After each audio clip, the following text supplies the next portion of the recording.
Looking for a guaranteed way to create content that resonates with your audience? Start a podcast.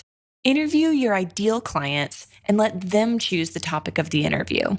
Because if your ideal clients care about the topic, there's a good chance the rest of your audience will care about it too. Learn more at sweetfishmedia.com. You're listening to B2B Growth, a daily podcast for B2B leaders. We've interviewed names you've probably heard before, like Gary Vaynerchuk and Simon Sinek, but you've probably never heard from the majority of our guests. That's because the bulk of our interviews aren't with professional speakers and authors. Most of our guests are in the trenches leading sales and marketing teams. They're implementing strategy. They're experimenting with tactics. They're building the fastest growing B2B companies in the world. My name is James Carberry. I'm the founder of Sweetfish Media, a podcast agency for B2B brands, and I'm also one of the co-hosts of this show. When we're not interviewing sales and marketing leaders, you'll hear stories from behind the scenes of our own business. We'll share the ups and downs of our journey as we attempt to take over the world. Just kidding. Well, maybe. Let's get into the show.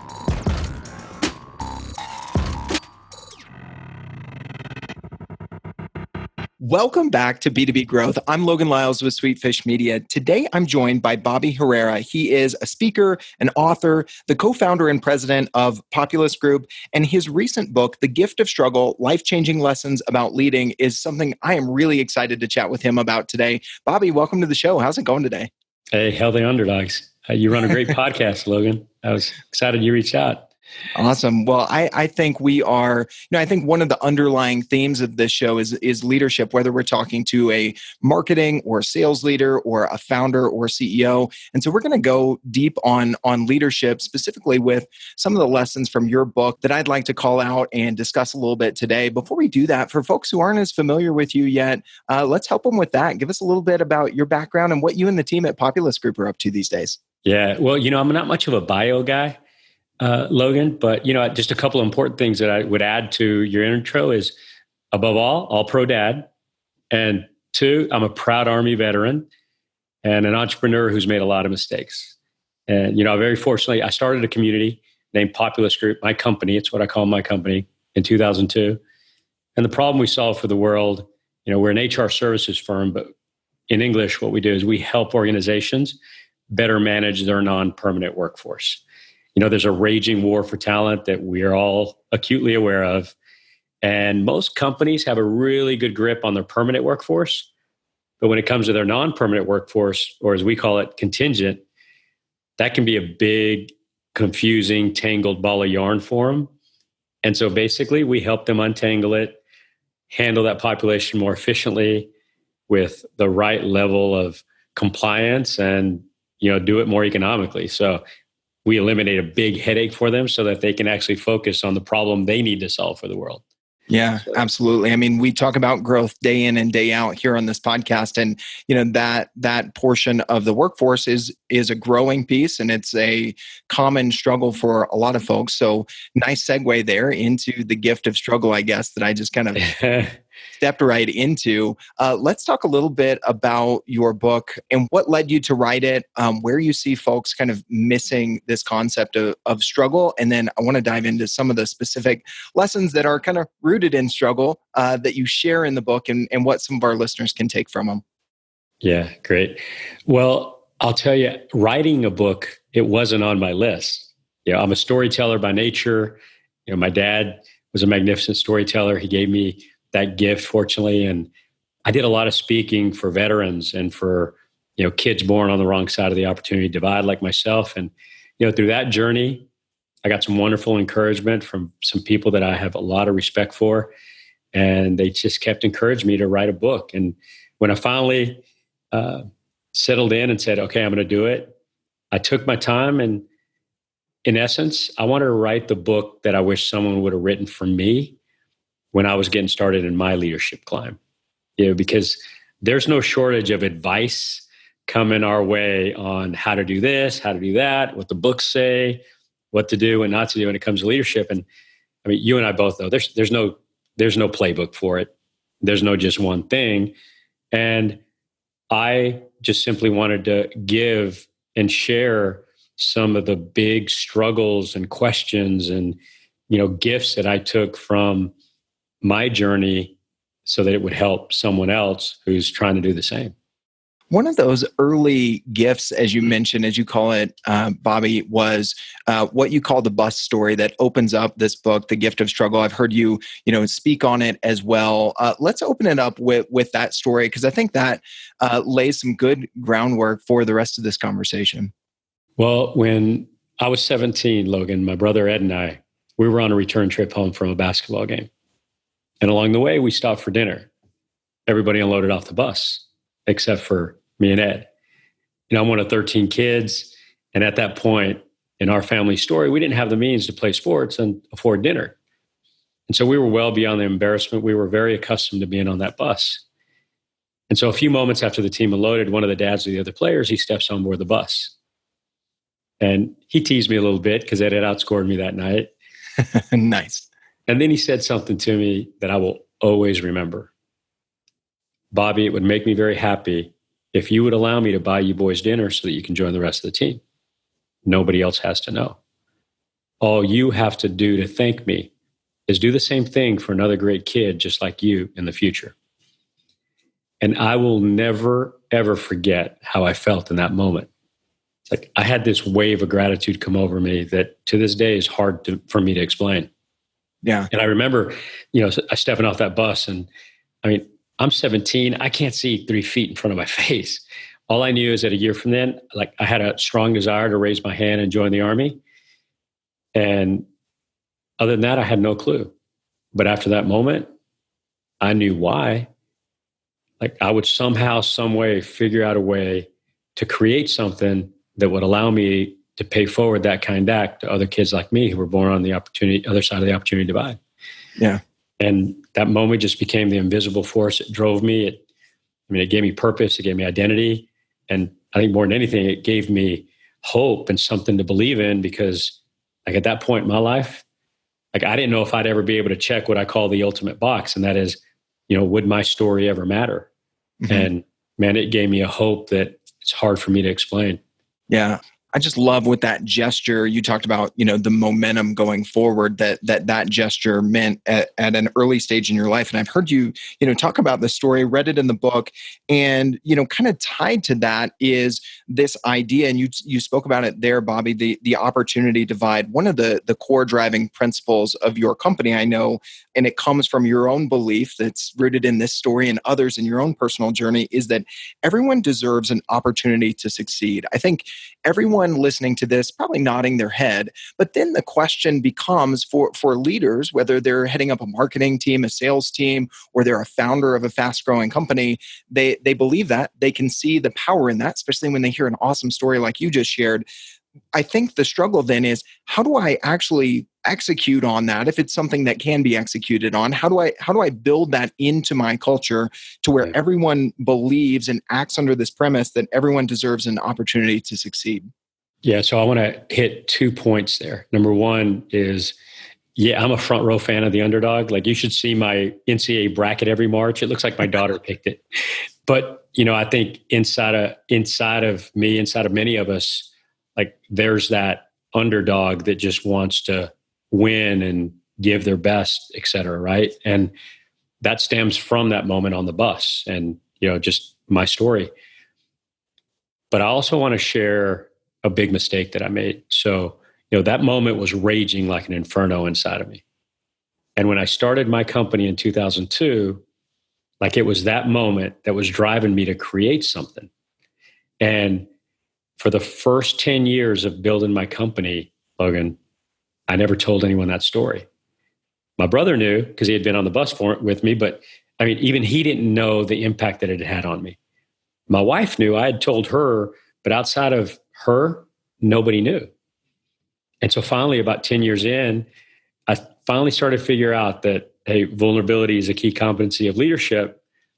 And up to that point, I hadn't had the courage to tell that story. And, I was working on a project to codify our culture. We had some fortunate growth. And it was actually a quiet guy named Ben, a cameraman, when we were filming that video. He asked me, because I just couldn't do the script that we had. I said, hey, I can't do this. Let's just talk. And he says, Bobby, you believe everyone deserves an opportunity to succeed. Why do you believe that? And just unrehearsed, I told him the bus story. And a few weeks later, my whole company heard it. And I often say that was the flap of the butterfly wings. Like, that's what started the transformation of my company becoming a community. And so the reason I share that is I hadn't told them that story, the one that drives me, the one that was the origin story, the one that gave me purpose. And I believe at our core, we all want to be a part of something bigger than ourselves. But because I hadn't given them what I think is one of our biggest responsibilities in leadership, and that is contribution, like, I believe it's our responsibility to give our people contribution. And since I haven't given them contribution, which is that story, they didn't know how to contribute. And once I did, and once they understood it, then they could then choose for themselves, well, yeah, I want to be a part of this. And then they started seeing how I was embedding that into everything that we did. And they then knew that in my core, all I wanted to do was bring that bus story to life. So, but I didn't tell that story until year 10. And I've been telling it ever since. And we've been building on that sense of community ever since. But whatever culture you're building, it has to start with that meaningful, purpose-driven story that allows you to give people contribution and you can connect to. Imagine it, a spreadsheet filled with rows and rows of your sales enablement assets. You've devoted 2 years to organizing this masterpiece, only for it to stop making sense. This was Chad Trabucco's reality. As the head of sales enablement at Glint, a LinkedIn company, he's responsible for instilling confidence in his sales reps and arming them with the information they need to do their jobs. However, when his glorious spreadsheet became too complex, he realized he needed a new system. That's when Chad turned to Guru. With Guru, the knowledge you need to do your job finds you. Between Guru's web interface, Slack integration, mobile app, and browser extension, teams can easily search for verified knowledge without leaving their workflow. No more siloed or staled information. Guru acts as your single source of truth. For Chad, this meant Glint sales reps were left feeling more confident doing their jobs. See why leading companies like Glint, Shopify, Spotify, Slack, and more are using Guru for their knowledge management needs. Visit b2bgrowth.getguru.com to start your 30-day free trial and discover how knowledge management can empower your revenue teams. Yeah. You talk a lot about, even further in the book, about how important it is for leaders to tell their story to their team. And I have to imagine that a lot of folks, the stopping point is that fear of vulnerability, or that fear of not presenting the strength. Would you say that that's what was holding you there? Or was it just something that you never thought of? There's not really value to this. Or had you not connected the dots? I'm just curious for other leaders as they think about, okay, what power could there be for me telling my story that drives me, that could drive our company that much more? What could possibly be holding them back that held you back there too? Well, my observation is that it's been situational for the leaders that I've had the opportunity to guide. For me personally, I was scared to death. The narrative that I told myself was that, yeah, they don't need to hear it. They don't want to hear it. What if I tell the story and it falls flat or they dismiss it? I'm exposing one of my biggest, most vulnerable moments that really define what I believe and why I believe it. And I was just afraid. And, I'd like to think that, had Ben not asked me that question, that I would have figured it out on my own, but that too isn't a comfortable thought for me. So, I don't have a silver bullet for anyone out there. All I can share is that, when I did it, it started to create this kindness and this empathy and this sense of a community out there. And in a sense, it humanized me because they could sense how intense I was. They could absolutely feel my passion. Mm-hmm. Like most entrepreneurs, I wasn't burning the candle at both ends. I was looking for more wax. And, entrepreneurs know what that feels like. Yeah. And, they just thought I was some other driven entrepreneur that wants to build something. Mm-hmm. And after I told them that story, they were like, oh, now I get it. Yeah. So, I think what I would say is I finally, I'll ask leaders, I say, hey, if building a sense of community is important to you, if giving people meaning is important to you, if helping to create a community where people feel like they're part of something bigger than themselves is important to you, then you decide if you should share that story. But, if those things aren't important to you, then you know what, maybe you shouldn't take the risk. But if they are, as one of my climbers at Populus Group named Josh always says, what's the best that could happen? I love that. I love turning that common phrase right around. It makes me think of a phrase I hear from Craig Rochelle a lot, is that people would rather follow a leader who's always real than one who's always right.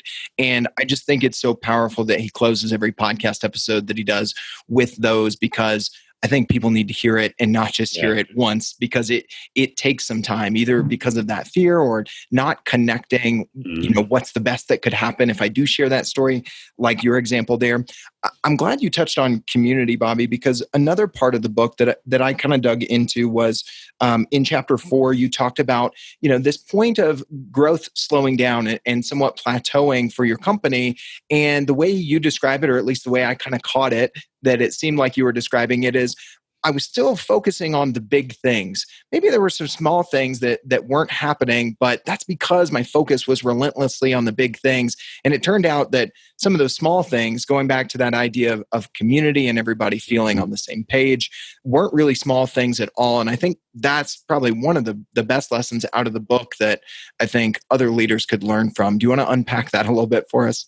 Yeah, well, the chapter you're talking about, the phone call chapter, and I tell the story about my relationship with my dad and losing my dad, et cetera. And my dad was he taught me at a very young age that, hey, regardless of what is or isn't in your pocket, trust is the single most important asset that you will ever own.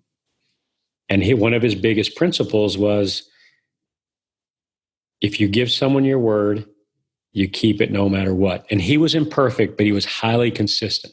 And so so I knew that that's something that you don't compromise. And, at that point in my journey in building my community, I felt that I was starting to let some of the little things slide, like showing up late for meetings, not following up when I said I was going to follow up. And in a sense, it's that old dogma, the alpha myth, that the leadership chain's the IQ chain, whatever, metaphor you want to use. And, that story and that lesson just really reflected back for me and crystallized for me that, regardless of where this company does or doesn't go, like that is the metric that I care the most about, is trust and building it. And at the heart of every organization, that is the prime asset.